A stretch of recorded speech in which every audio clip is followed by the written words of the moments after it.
Hello there, and welcome to the Teaching and More channel, your primary destination for tips, information, and resources about teaching in the United States and worldwide. I'm Sharon, and I've spent 5 years teaching in the US on a J1 visa. Now I'm in Russia working as a science teacher at an international school. In today's video, I'm going to discuss whether teaching certifications from other countries are recognized in the US. But first, don't forget to subscribe to my channel and check out my Facebook page for daily updates. Let's get started. Teaching certification from another country is not automatically recognized in the US, but it can be if you meet certain conditions. Recognition depends on several factors, including the state where you plan to teach and whether your credentials align with U.S. requirements. Here's what you need to know. First, state by state differences. Each state in the U.S. has its own requirements for teaching certification, and they may differ significantly. Some states have reciprocity agreements with other countries, while others may have more stringent requirements. You will likely need to apply for state specific certification even if you have foreign credentials. Second, credential evaluation. If your teaching certification is from outside the US, you will probably need to have your credentials evaluated by a recognized credential evaluation service. These services compare your foreign qualifications with US standards to determine whether your education and experience are equivalent to US teacher certification requirements. Some common credential evaluation agencies include World Education Services or WES, Educational Credential Evaluators ECE, and SPAN. Most of the visa sponsors would only recognize credential evaluations from the members of National Association of Credential Evaluation Services or NACES. The evaluation will provide an official report that will be used to determine your eligibility for U.S. teaching certification. Number three, exams and additional coursework.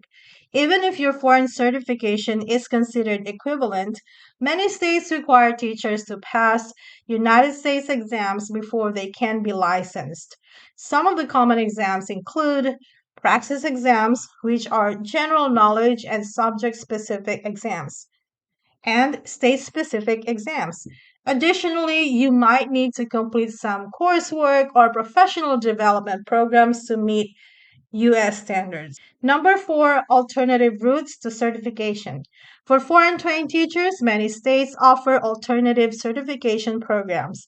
These are designed for individuals who have a teaching background but lack the specific U.S. credentials.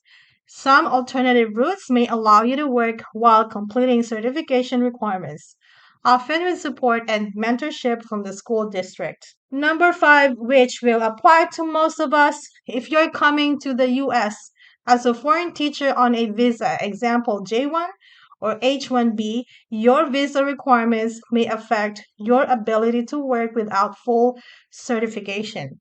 In some cases, you might be allowed to teach under a provisional or temporary license while you complete the certification process. If you're planning to teach in the US on a J1 visa like I did, you won't need a US teaching certification before you arrive. Your visa sponsor and the school district will handle that for you. Plus, there's no exam required for the certification, but keep in mind that it's provisional and needs to be renewed every year. Don't stress though, as your visa sponsor and the district will help you with this. On the other hand, if you're looking at a teaching job with an H-1B visa, most employers and sponsors will expect you to have a U.S. teaching certification before you even set foot in the United States. This usually means you'll need to pass the praxis exam or any state required tests beforehand, as you will need that certification to apply for the visa. Number six, public versus private schools. Public schools generally require full certification, while private schools might be more flexible and willing to hire teachers with foreign credentials, depending on the school's needs and the subject you teach. In conclusion, Foreign teaching credentials can be recognized, but you will typically need to go through a credential evaluation process and possibly meet additional requirements, including passing exams or taking coursework. Each state has its own rules, so it's important to research the specific state where you want to teach. In my upcoming video, I'll discuss how to take the praxis exam while residing outside the US. Stay tuned for that. I hope today's video inspired some thoughts on US teaching certification for international viewers. See you in my next video. Bye.